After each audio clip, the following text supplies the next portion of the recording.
የምናነሳው ሐሳብ በተደጋጋሚ በተለያዩ ቦታዎችም እንዲሁም ደግሞ በቤተክርስቲያንም አካባቢ አንዳንድ ጥያቄዎች ተጠይቄ ነበረ። ብዙዎች በተለይ በዚህ ዘመን ስለሚደረጉ ሰርጎች፣ ስለሚደረጉ ልዩ ልዩ ፕሮግራሞች፣ በተለይ ደግሞ ሽምግልናን በተመለከተ የሚነሱ በርካታ ሐሳቦች አሉ። ይህን ጉዳይ ለምን ዝም አልክ? በዚህ ጉዳይ ምንም የምትለው ነገር የለህም ወይ?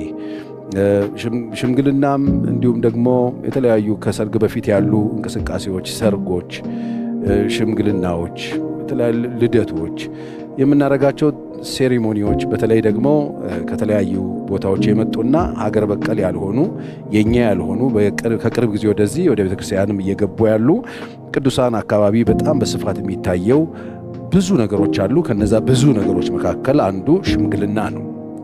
ሽምግልናን በተመለከተ በጣም የተለያዩ አይነት ሽምግልናዎች እየታዩ ነው።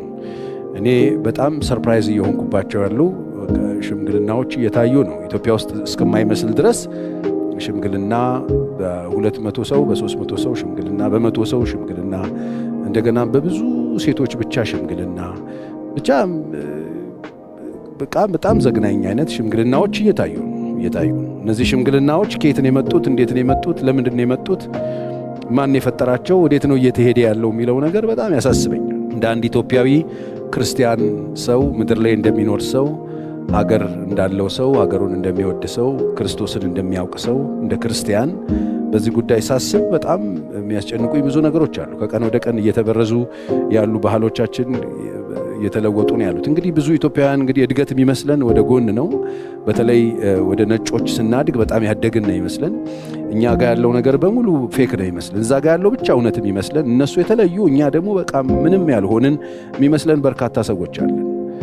እና ይሄ ስለ ራሳችን ያለን ጤናማ ያልሆነ የተዛባ እውቀትና ትምህርት እንደዚህ እንድንዘባረቅ ሊያደርገን ይችላል። ስለዚህ በዚህ በሽምግልና ዙሪያ እየታዩ ያሉ ከቀን ወደ ቀን በጣም የሚደንቁ አይነት ሽምግልናዎች እየታዩ ነው ያሉት። ምንድናቸው እነሱ? እኔ እንግዲህ ባደግኩበት ማህበረሰብ መካከል በቤተክርስቲያንም ካልቸር የተለያዩ ያው ሽምግልናዎች ሲደረጉ ነው የኖሩት። እኔም ሽማግሌ ልክ ያለው ከአንድ 2-3 ጊዜ ሳገባ እንደገናም ሽምግልና ሲላክ ትዝ ይለኛል። ሰዎች ይላካሉ። ቤተሰብ የሚቀርባቸውን ሰው መጀመሪያ ልጆች የሚያገቡ መሆኑን ለቤተሰብ ይናገራሉ። ከዛ ቤተሰብ ደግሞ ልጆቹ እርስ በርሳቸው ይነጋገራሉ። ሽማግሌ ይመጣበትን ቀን ልጅት ለቤተሰብ ትነግራለች። ከዛ ደግሞ ሽማግሌዎች በቤተሰብ ተመርጠው ትልልቅ ሰዎች ያንን አግቢውን ሰው የሚያውቁት ሰዎች በስነ ስርዓት ተነግሯቸው ሄደው የሚያምኑበትን በስነ ስርዓት በተለይ አባቶች ብዙ ጊዜ ይኖራሉ። አንዳንድ ጊዜ እኔም የሄድኩባቸው ሽምግልናዎች አሉ። ወላጅ አባቶችም የሚኖሩበት እንዲሁም ደግሞ የአባት ቤተሰብ ጓደኞች ምናምን ትልልቅ ሰዎች የሚኖሩበትን ሽምግልና አያለው። ደግሞም እንደሱን የተኖሩ ሄደው ይጠይቃሉ። ለቤተሰቡ ክብር፣ ለወላጆቻቸው ክብር። የማልጅ ነው ምንድነው ስራው ምንድነው ጠባዩስ ባህሪውስ ተብሎ ተጠይቆ እውነተኛ መልስ የሚሰጡ ማለት ነው። ሽማግሌ ማለት እውነተኛ ማለት ነው። ሽማግሌ ማለት የሸመገለ ማለት ነው። ማቹር ያረገ ማለት ነው እንጂ እድሜው ትልቅ የሆነ ማለት አይደለም። ስለዚህ ይሄንን ትልቅ ተቋም ሰዎች ሊሰሩት ሲያስቡ የሚልኳቸው ሽማግሌዎች በዚህ ቤትና ኑሮ ህይወት ላይ ኃላፊነት መውሰድ የሚችሉ የልጆቹ ህይወት የሚያሳስባቸው የልጆቹ የነገ ትዳራቸው የሚያሳስባቸው በዚህ ጉዳይ ማቹር ያረጉ ሰዎች ናቸው። ኃላፊነት ወስደው ትልቅ በርደን ስለሆነ ይሄዳሉ። ለወላጆች ጥያቄ ያቀርባሉ። ከዛ ወላጆች ብዙ ጊዜ በፊት እንደሱ አይደረግም። አንድ ሁለቴ የመመላለስ ነገር አለ። የመጨረሻ ውሳኔ ሲሰጡ እሺ ከተባለ ቤተሰቡ ያለውን ነገር አዘጋጅቶ ሽማግሌዎቹን ጋብዞ የራሱን ቤተሰቦች ጠርቶ ሽምግልና ገብቷል፣ ዛሬ ሽማግሌዎች ይመጣሉ። ሽማግሌዎቹን ከውጭ ይጠራሉ። ቤተሰቡ ሰብሰብ ብሎ ያለውን ነገር ተቃምሶ የሚያልፍበት ነገር ነበር። አሁን ግን ነው ወይ ነው? አሁን ሽምግልና ሲታሰብ ምንድነው እየታሰበ ያለው? አሁን በተለይ ይሄ ሶሻል ሚዲያ ማህበራዊ ሚዲያ ይዞብን የማይመጣው ጦስ የለም። በርካታ በጣም የሚዘገንኑ አይነት ሽምግልናዎች እየታዩ ነው። እና ያላገቡና ወደፊት ሊያገቡ የሚያስቡ ሰዎች ሽምግልናን ሲያስቡት እንዴት እንዲያስቡት ነው እየታሰበ ያለው? ሽምግልናስ ምንድን ነው የሚለውን ነገር በጣም ማሰብ አለብን። በተለይ እንደ ታዳጊ ሀገር እንደ ታዳጊ ሀገር ሳይሆን እንደ ደሃ ሀገር የምንኖርበትን ማህበረሰብ እሴትና ያለውን ማህበራዊ ሁኔታ ነባራዊ ሁኔታ ያለውን እውነት ሪያሊቲውን መረዳት በጣም ያስፈልጋል። እኛ ስለምንችልና ስለምናረገው ያረግነው ነገር በሙሉ እኛ ማድረግ ስለቻለን የምናረገው መሆን አለበት ብዬ አላስብም። አካባቢያችንን፣ ማህበረሰባችንን፣ ሀገራችንን አብረውን የሚኖሩትን ሰዎች እዚች ኢትዮጵያ የምትባል መርከብ ላይ የተሳፈሩትንም ሰዎች ያማከለ ነገር አብረን ብናስብ ጥሩ ነው። ትውልድን ያማከለ ነገር አስበን ብናደርግ በጣም ጥሩ ነው ለማለት ፈልጋለሁ በዚህ አጋጣሚ እንደ ምክር። ስለዚህ ከዚህ አንጻር ነው ትንሽ ነገር መጽሐፍ ቅዱሳዊ የሆነውን ሽምግልና መጽሐፍ ቅዱስ ስለ ሽምግልና ምንድነው፣ ሽምግልናስ እንዴት ነበር የነበረው የሚለውን የተወሰነውን ፖይንት ዛሬ ያነሳለሁ። ምናልባት ዛሬ ካልጨረስኩት የሚቀጥለውም ጊዜ ጉዳዩ ላይ ያነሳለሁ። በዚህ ጉዳይ ሐሳብም አስተያየትም ያላችሁ ሰዎች ጻፉልኝ። በዚህ ጉዳይ የተሻለ ነገር ብንሰራ በጣም ጥሩ ነው ለሀገራችን፣ ለምድራችን። ምክንያቱም አሁን የሚያስደነግጥ ነው፣ ሰርጉ አይደለም ሽምግልናው የሚያስደነግጥ ነው። ወጣቶች ነገ ሰርግን ሲያስቡት በጣም እንዲፈሩትና ጨርሶ በቃ የኔ ትዳርም ኑሮም ህይወትም አይረባም ብለው እንዲያስቡ የሚያደርግ ነገር ነው እየታየ ያለው። እኔ በዚህ ጉዳይ ላይ እንደዚህ የምታደርጉም ያደረጋችሁም ሰዎች ቆም ብላችሁ ምንድነው ያደረኩት ብላችሁ ጠይቁ ራሳችሁ። ምንድነው ያደረኩት ብላችሁ ጠይቁ ራሳችሁንና ዛሬ የተወሰነ መጽሐፍ ቅዱሳዊ የሆነውን ሽምግልና ነግራችኋለሁ። የመጀመሪያው እንግዲህ ሽማግሌ ራሱ እግዚአብሔር ነው። የመጀመሪያውን ትዳር ሲሰራ ለአዳም የሚመቸውን ረዳት እንፍጠርለት ያለው ራሱ እግዚአብሔር ነው። መጽሐፍ ቅዱሳችን ዘፍጥረት ምዕራፍ 2:18 ራሱ ነው ሐሳቡን ያመጣው ራሱ ነው። አግቢው አልነበረም ያሰበው። ስለዚህ ይሄ የመጀመሪያው የትዳሩ ኃላፊነት ወስዶ ትዳር ለመስራት የተነሳው ሽማግሌ አባታችን እግዚአብሔር ነው። ምን አደረገ? ራሱ መልካም ረዳት እንፍጠርለት ብሎ ራሱ ሄዶ ራሱ ሰርቶ ራሱ አበጅቶ አምጥቶ ነው የሰጠው ሽማግሌው እግዚአብሔር።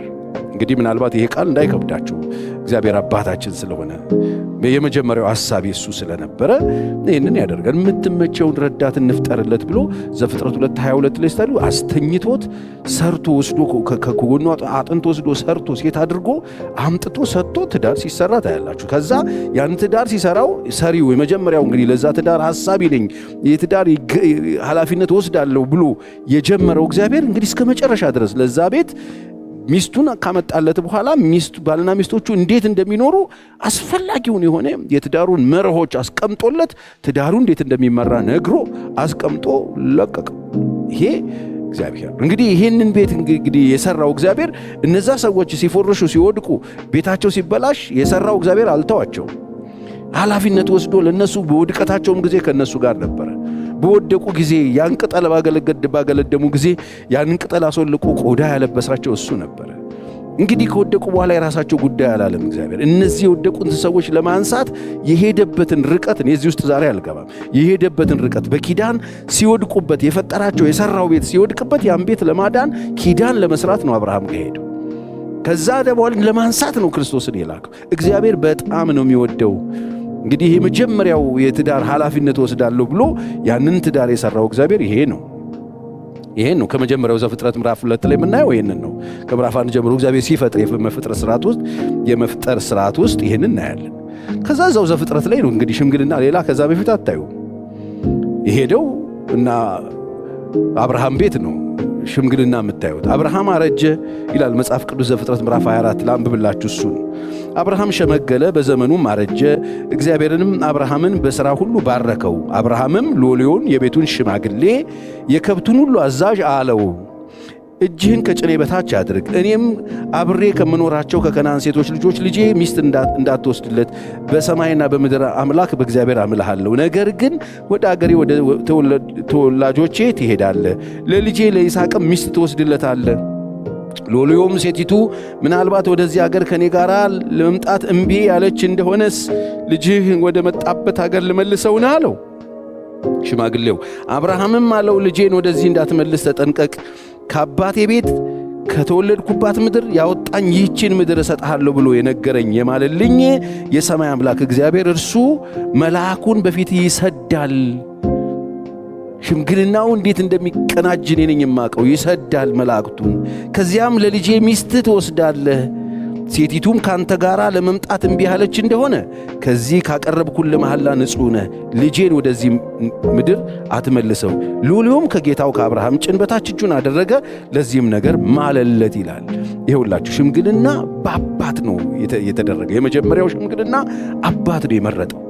አባት መርጦ ለልጁ ትዳር ኮንሰርን ነበረው፣ ኃላፊነት ወስዶ አባት ለልጁ ሚስት፣ ለልጁ ትዳር። መጽሐፍ ቅዱስ እንደዚህ ነበር ቀድሞ የነበረው። ይሄ ነው ሲወርድ ሲዋረድ አቢዩዝ የተደረገው።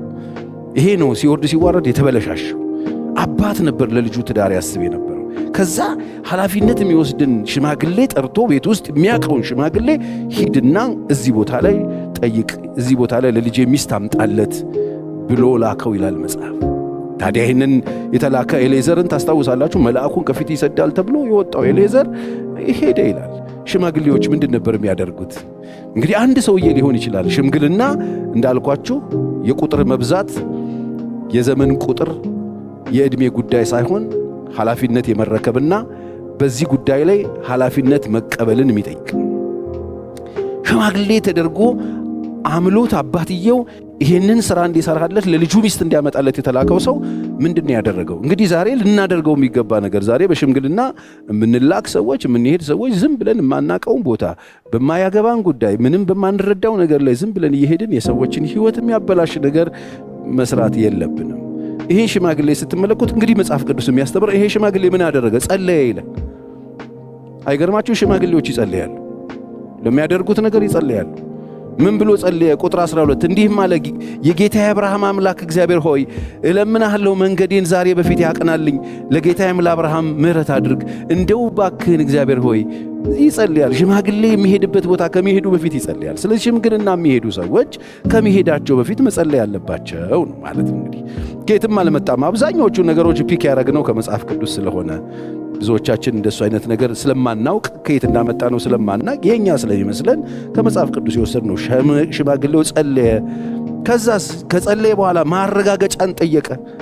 የሚያደርገው ነገርን ከእግዚአብሔር ዘንድ ምሪትን፣ ማረጋገጫ፣ ምልክትን ሲጠይቅ ታያላችሁ። ቁጥር 21 ላይ ሰውየውም ትክ ብሎ ሄደ።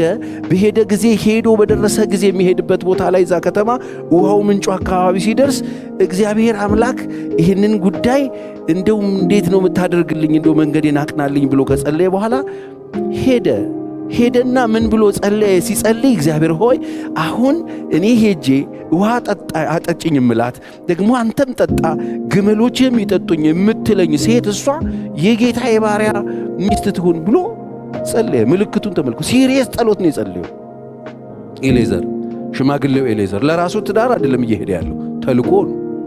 ሥራ ነበረው የድሮ ሽምግልና። ጸለየ፣ ምልክትን ጠየቀ። እግዚአብሔር ሆይ እንዳለውም ደግሞ በአጋጣሚ ርብቃ መጣችኋል ልትቀዳ። ጠጋ ብሎ ውሃ ጠጪኝ ሲላት ችግር የለም አንተም ጠጣ ውሃም ጠጣ ብላ ውሃ እየቀዳች ስትከለብስ አየና ትኩር ብሎ ተመለከተ። ማረጋገጫ ጠይቆ ነበር። ትኩር ብሎ ያያል። ይሄን ነገር እግዚአብሔር ሰውየው ትክ ብሎ ይመለከት ነበር። እግዚአብሔር መንገዱን አቀንቶለት እንደሆነ ወይም እንዳልሆነ ለማወቅ ይላል ዝም አለ። አያችሁ፣ ጠበቀ። ተረጋግቶ የጸለየውን ጸሎት ነው አይደለም የሚለውን አረጋግጥ። ዛሬ ስንት ሽማግሌ ነው የሚሄድበት ቦታ ከመሄዱ በፊት የሚያረጋግጠው፣ እግዚአብሔር ኮንፈርሜሽን የሚጠይቀው ይሄ ጉዳይ እግዚአብሔር አለበት የለበትም የሚል። ሽምግልና ሲባል ኮትና ሱሪ እየለበሳችሁ የምትሮጡ ሽማግሌዎች ጸለያችኋል? ወዴት ነው የምትሄዱት? ማንን ምን ውስጥ ልትከቱ ነው? እኔ ጠይቁኛል አንዳንድ ሰዎች ቸርዬ እዚህ ሽምግልና ላይ እንድትገኝ ነበር ምናምን ብሎኛል። ቅርብ ጊዜ አንድ ታዋቂ ሰው ደውሎልኝ ማን ነው እሱ አልኩት። ከውጭ ሀገር ነው የመጣው፣ በጣም ባለጠጋ ሰው ነው፣ እዚህ ሊያገባ ነው አለ። ከዚህ በፊት ትዳር ነበረው ወይ? ማን ነው እሱ? ምንድን ነው እሱ ህይወቱ ስለው፣ አይ ከዚህ በፊት ነበረው ዲቮርስ አድርጓል አለኝ። ታዲያ ለዚህ ሰው የኔ ሽማግሌ እኮ አልሆንም አልኩት። በጣም ገረመው። እንዴት አለኝ። አይ አልሆንም አልኩት። ይሄ ሰው የኳስ በመሬት ማድረግ ያለበትን ተመክሮ ነው እንግዲህ አጩሆ ምናምን ሊገባ ከሆነ እኔ የለውበትም አልኩት። 40 ሰዎች ነው የሰበሰቡት። ስለዚህ ሽምግልና ስትሄዱ ለምን ነው የምትሄዱት? ምን ለማድረግ ነው የምትሄዱት? የእግዚአብሔርን ሐሳብ ለመፈጸም ነው የምትሄዱት ወይስ የጠጅ ቤት ጓደኞቻችሁን ሐሳብ ለመፈጸም ነው የምትሄዱት? ይሄ ሰውዬ ጸለየ። ነገሩን አቅንቶለት እንዳልሆነ ዝም ብሎ በትኩረት ይመለከት ነበር። አስተዋይ ነው ሽማግሌ ማለት። እንጂ የተቀቀለበት ቦታ የተገነፋበት ቦታ እንጀራ ያለበት ቦታ ኮትና ሱሪ የለበሰ የሄደ ሚንደረደርና ከርሱን የሚሞላ አይደለም። ሽማግሌ የሚያደርገውን የሚያቅ ነው። ትኩር ብሎ የሚመለከት ነው። ማረጋገጫ እግዚአብሔር የሚጠይቅ ነው። አስተውሎ የሚያደርገውን ነገር የሚያደርግ ነው። ዛሬ በተለያዩ ቦታዎች ላይ ሽምግልና ሄደን ያፈርንባቸው ቦታዎች የሉ። እንደው እዚህ ሽምግልና እኔ አንድ በጣም የሚታወቅ አገልጋይ ከሌ ብላችሁ ብታውቁት አገልጋይ ሽምግልና ሄጃለሁ። ዶሮ ምናምን በስነ ስርዓት በልተናል። በሳምንቱ ነው ፌል ያደረገው። እንደዚህ አይነት ስህተት እንዳትሰሩ ያደርጋቸዋል። በጣም ጥንቃቄ ማድረግ ጥሩ ነው። በየግብዣው የሄዱ መሰየም ተገቢ ነው ብዬ አላስብም። እዛ ጉዳዩን እግዚአብሔር እንዳረጋገጠለት ልክ ያለው አይነት እሱ የጸለየውን ጸሎት መልስ አገኘ። ከዛ ብድግ ስትወጣ ስጦታ ሰጣት ይላል። ቸርነት አደረገላት፣ አምባሩን ሰጣት። መጽሐፍ ቅዱስ እንደሱ ነው የሚለው ቁጥር 22 ላይ ግመሎቹንም ከጠጡ በኋላ እንዲሆነ ሰውየው ግማሽ ስቅል የሚመዝን ወርቅ ቀለበት ለልጆቿ 10 ስቅል የሚመዝን ጥንድ ወርቅ አምባር አወጣ። እርግጠኛ ነው። ስጦታ ሰጣት፣ አምባር አወጣ። እንዲህም አላት፣ አንቺ የማን ልጅ ነሽ? እስኪ ንገሪኝ፣ ለአባትሽ ቤት የምናድርበት ስፍራ ይገኛልን አለ። አሁን ነማን ቤት መሄድ እንዳለበት አውቁ። ሽማግሌው እቺ የተባረከች ልጅ፣ የምትታዘዝ ልጅ፣ እቺ ደግ ልጅ፣ እቺ የዋህ ልጅ፣ እቺ ጨዋ ልጅ ማለት ሰው አክባሪ ልጅ፣ አገልጋይ የሆነ ልብ ያላት ልጅ እቺማ ለጌታ የባሪያ ሚስት ትሆናለች። እዚች ሴት እቺ ልጅ ቤት ውስጥ ነው ያለው ጉዳዩ አለ። እናንተ ቤት ማደሪያ ይሆን ጠይቂልኝ አላት። ስትሮጥ ሄደችና ለወንድሟ ነገረች፣ ለቤተሰብ ነገረች። ችግር የለም የሆነውን ነገር ጉዳዩን አስረዳቻቸው። ጥሪው ተባለ። ሽማግሌው መጣ እዛ ቤት ውስጥ። እቺ ናት እንጂ የምትጠየቀው እቺ ቆንጆ ልጅ፣ ልጃገረድ ሴት አይገርምም? ልጃገረድ ናት፣ ቨርጅን ናት፣ ሰራተኛ ናት፣ ቤተሰብ የምትታዘዝ ናት፣ ጨዋ ልጅ ናት። እዚች ልጅ ጋር ሽምግልና መሄድ ምን ያሳፍራል? ዛሬ ማጋ ነው የምንሄደው ነው ሽምግልና። ጨዋ ቤተሰብ አክባሪ፣ ቤተሰብ አገልጋይ፣ ጨዋ ሰው አክባሪ ናት ርብቃ። እንደዚህ አይነት ልጅ ናት። ሽምግልና ሄደ። ሽምግልና የት ነው የምትሄዱት? ሽምግልና የት ነበር የሄዳችሁት? ቼክ አርጉ። የሚገርም ነው። እዛ ገባ ይላል። ሽማግሌው ቤት ውስጥ ገባ። በቃ ይኸው ለፈረሶችም ለማምጣ አስገባ፣ ግመሎችንም አስገባ፣ ይኸው ረፍት አድርግ ግባ። ከዛ ሰውየውም ጎንበስ አለ፣ ለእግዚአብሔር ሰገደ ይላል። ከዛ ሽማግሌው የመጣበትን ጉዳይ ተናገረ ይላል ቁጥር 26 ላይ ስትመለከቱ። ከዛ ቁጭ በል ብላ ሲሉት አልበላም አለ። አያችሁ፣ ከዚህ ነው ፒክ የተደረገው። አሁን ሽምግልና ሄደን ምን ፈለጋችሁ ሲባል ለልጃችሁ እንፈልገን ነበር፣ በሉ ቁጭ በሉና አነጋገር ሲባል አይ የመጣንበትን ጉዳይ ሳንናገር የትም አንቀመጥም የምንለው እኮ ይኸው ከዚህ ነው የተወሰደ። የመጣንበት ጉዳይ አለ፣ እሱ ሳንጨርስ ጉዳዩ ላይ ሳንገባ ሳንናገር የመጣነው ዝም ብለን አይደለም፣ ጉዳይ ይዘን ነው ምንለው እኮ ይሄ ነው። ይሄ ሰውዬ እዚህ ጋር የደረሰው ቤት በኩል መጥቶ ነው፣ ጸልዮ ነው፣ ማረጋገጫ ጠይቆ ነው፣ ትኩር ብሎ አይቶ ነው፣ አገናዝቦ ነው የመጣው። ስለዚህ የምንሄድበት ቦታ ማንጋ ነው የምንሄደው? ለምንድን ነው የምንሄደው? አስተውለን። እግዚአብሔር አለበት ይሄ ጉዳይ ለስንተኛ ጊዜ ነው? በጥንቃቄ የሚካሄድበትን ጉዳይ አታራክሱት። እናንተ ሽማግሌዎች፣ እናንተ ኮትና ሱሪ ያላችሁ ሽማግሌ የሆናችሁ የመሰላችሁ ኮትና ሱሪ ሁሉ ሽማግሌ ያደረግ አስተውሉና አድርጉ። በጣም ብዙ ሰው እያስለቀሳችሁ፣ ብዙ ሰው እያሳዘናችሁ ነው። ማጋ ምን ፍለጋ እንደምትሄዱ በጥንቃቄ እንድታስቡ ያስፈልጋል። የአብርሃም ባሪያ ሎሌው ኤሌዘር ያደረገው ይህ ነው አለ። አንቃልቀምጥም አለ። ሽምግልና አይገርምም? በአንድም ይሰራል። በተከበረ ሰው፣ እግዚአብሔርን በተሸከመ ሰው፣ ማቹር ባረገ ሰው፣ ማረጋገጫ በጠየቀ ሰው፣ እውነተኛ በሆነ ሰው፣ ለጨዋ ልጅ ሴት ፍለጋ የመጣ ሰው ብቻውን ይሄው አደረገው ሽምግልና። ብላ አልበላም። ቁጥር 33 በመብልም በፊቱ አቀረቡለት። እርሱ ግን ነገሬን እስክናገር ድረስ አልበላም አለ። እርሱም ተናገረ አለውም። እርሱ አለ እኔ አብርሃም ሎሌ ነኝ። እግዚአብሔር የጌታዬን እጅግ ባረከው፣ አገነነው። በጎችንና ላሞችን፣ ብርንም ወርቅንም፣ ወንዶች ባሪያዎችንና ሴቶች ባሪያዎችንም፣ ግመሎችንም አህዮችንም ሰጠው። እንግዲህ እኔ የመጣሁበት እንግዲህ የተላኩት ከዚህ ሰውዬ ነው። ይሄ ሰውዬ ግመል አይደለም፣ መዓት ነገር አይደለም የላከው። ይሄ ሰውዬ ግርግር አልፈጠረም። ባርኮታል፣ ጌታዬን ሰጠው። ሳራም የጌታዬ ሚስት ባረጅና ለጌታዋ ወንድ ልጅ ወለደች በስተርጅና። ዲቴሉን የተናገረው ማን እንደሆነ፣ አብርሃም ምን አይነት ሰው እንደሆነ፣ ሚስትየው በስንተኛው ዘመን ላይ ልጅ እንዳገኘች ነገረ። እኔ የነበረውን ሁሉ ሰጠው፣ ለይስሐቅ አወረሰው። አባትየው ያለውን ሁሉ ሰጥቶታል። ጌታዬም እንዲህ ሲል አማለኝ፣ እኔ ካለሁበት አገር ከናን ሴቶች ልጆች ለልጄ ሚስት አትውሰድ፣ ነገር ግን ወደ አባቴ ወደ ወገኖቼ ሂድ፣ የልጄ እግዚአብሔርን የምትፈራ አምላክን የምታውቅ እግዚአብሔርን የምትታዘዝ ልጅ ፍለጋ ሂድ ነው ያለኝ ብሎ ጠየቀ። በኋላ ፈቀዱለት። እንግዲህ እኛ አይደለንም የው ልጅቷ ፈቃድ ልጅቷ ላይ ቤተሰቡ ራሱ የጣለውን ኃላፊነት ተመልከቱ። እሷ ፈቃደኛ ከሆነች ሰዳሉት። ልጅቷ ስትጠየቅ እሺ አለች። የሚገርም ነው። ውላ አላደረችም። ትንሽ ጊዜ ትቆይ። አይ እሷን ጠይቃ ስባል እሄዳለሁ አለች። ምክንያቱም ማን ምን ይዞላት እግዚአብሔር አለበት፣ እግዚአብሔር ፈቃድ አለበት።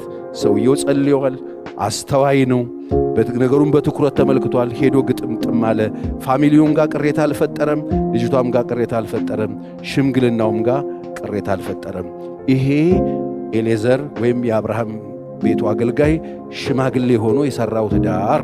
አንደኛው መጽሐፍ ቅዱስ ላይ የምናየው ሽምግልና ይሄ ነው። ይሄንን ያስቀመጠው። ክብር ለኢየሱስ ይሁን። ሁለተኛው ሽምግልና ምናልባት ከዚህ ጋር ይተያይብኛል ነው ሀገራችን ላይ የምናያቸው ሽምግልናዎች አሁን ከማነሳው ፖይንት ጋር ይገናኝብኛል። ይሄኛው የሴኬም አባት የኤሞር ሽምግልና ነው። ምናልባት መጽሐፍ ቅዱስ ዘፍጥረት ምዕራፍ 34 ላይ ሄዳችሁ ብትመለከቱ ታስታውሳላችሁ። ያዕቆብ ከዛ ከስደት ከተመለሰ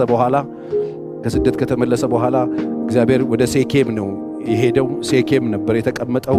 በሴኬም በተቀመጠ ጊዜ እዛ በሚኖሩበት ጊዜ አንድ ሴቷ ልጅ በሚያሳዝን ሁኔታ እዛ የዛን ሀገር ሴቶች ለማየት ወጣች ይላል። ዲና የምትባለው ሴቷ ልጅ ከዛ በወጣችበት ልታይ ሄዳ አያትና ሴኬም ወሰዳትና ይላል መጽሐፍ ቅዱስ ደፈራት። ወሰደና ደፈራት። ምዕራፍ 34 ቁጥር 6 የሴኬም አባት ኤሞር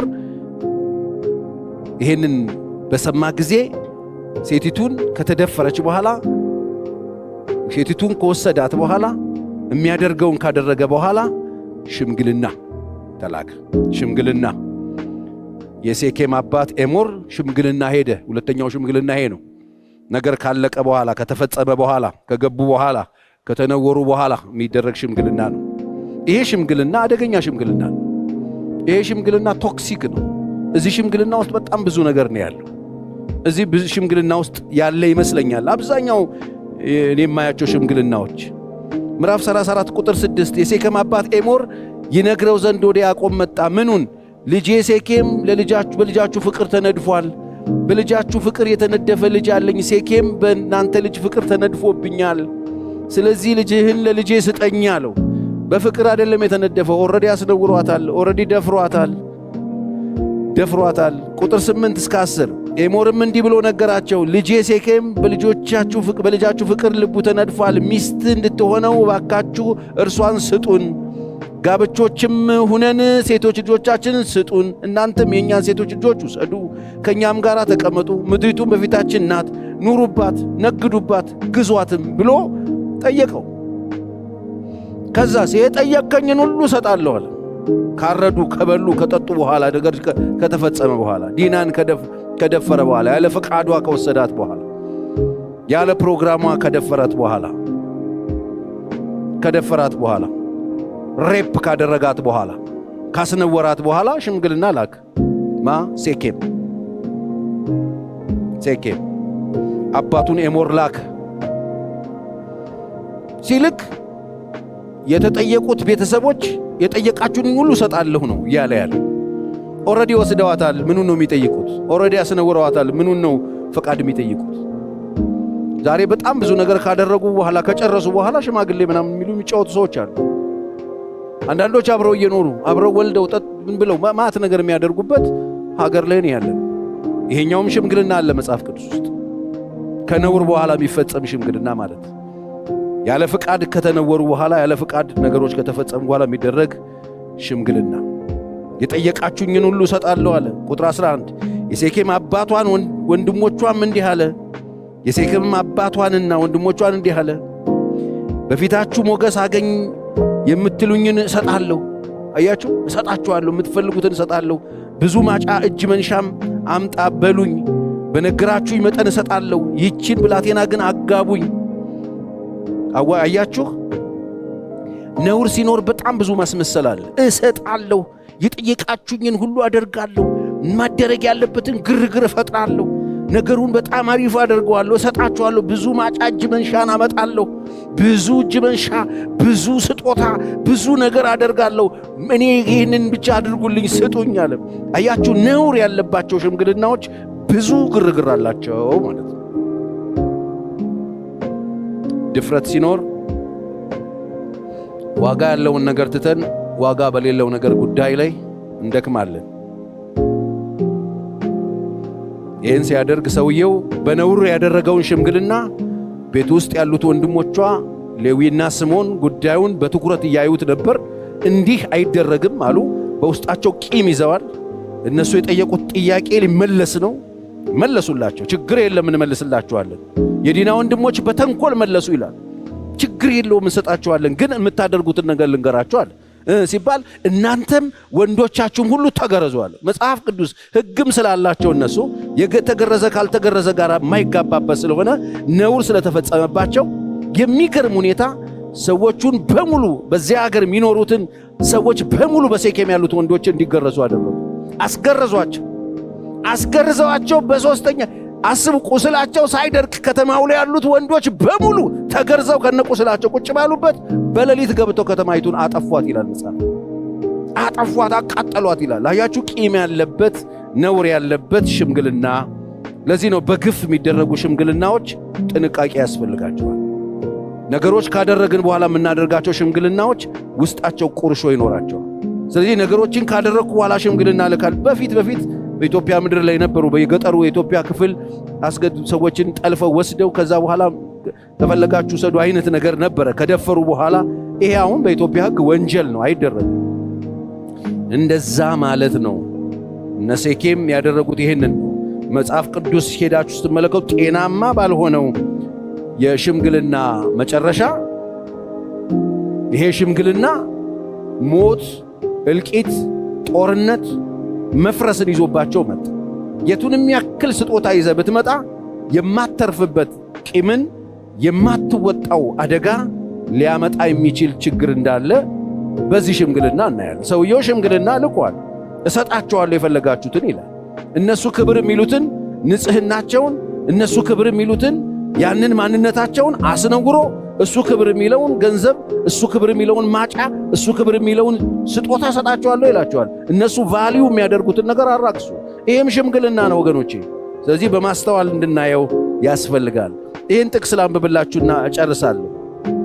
መጽሐፍ ቅዱስ 25:29 ቁጥር 25-29 እንደዚህ ይላል። ሦስተኛው ቀን በሆነ ጊዜ እጅግ ቆስለው ሳሉ የዲና ወንድሞች የያዕቆብ ልጆች ስምዖንና ሌዊ እየራሳቸው ሰይፋቸውን ይዘው ሳይፈር ወደ ከተማ ገቡ፣ ወንዱን ሁሉ ገደሉ። ኤሞርም ልጁን ሴኬምንም በሰይፍ ገደሉት። እህታቸውን የደፈረባቸውን ገደሉት። እህታቸውን ዲናንም ከሴኬም ቤት ይዘው መጡ። ኦልሬዲ ወስዷል፣ ጠልፏል፣ አስነውሯል፣ ደፍሯል። ወሰዱና ይህን እህታቸውን ይዘው ወጡ። ያዕቆብም ልጆች እህታቸው ዲናን ስላረከሷት ወደ ሞቱት ገብተው ከተማይቱን ዘረፉ። በጎቻቸውን፣ ላሞቻቸውን፣ አህዮቻቸውን በውጪ በከተማውም ያለውን ወሰዱ። ሀብታቸውን ሁሉ፣ ሕፃናቶቻቸውን፣ ሴቶቻቸውን ሁሉ ማረኩ። በቤትም ያለውን ሁሉ ዘረፉት ይላል። አያቸው፣ የሽምግልና ነው። እግዚአብሔር ማስተዋል ይስጠን። ሽምግልና ሁለት ይሄ። ሌሎቹን ሽምግልናዎች በሚቀጥሉት ጊዜያቶች እናነሳለን። ዛሬ አባት ነን የምትሉ የሀገር ሽማግሌ ነን የምትሉ ሽምግልናችሁ የቱ ጋር ነው ያለው? የትኛውን ሽምግልና ነው የምትሄዱት? ነገ ሞት፣ ነገ እልቂት፣ ነገ ጦርነት፣ ነገ ችግር፣ ነገ ዝርፊያ፣ ነገ መፍረስ ይዞ የሚመጣ ሽምግልና ነው ወይንስ ክብር ይዞ የሚመጣ ሽምግልና ነው?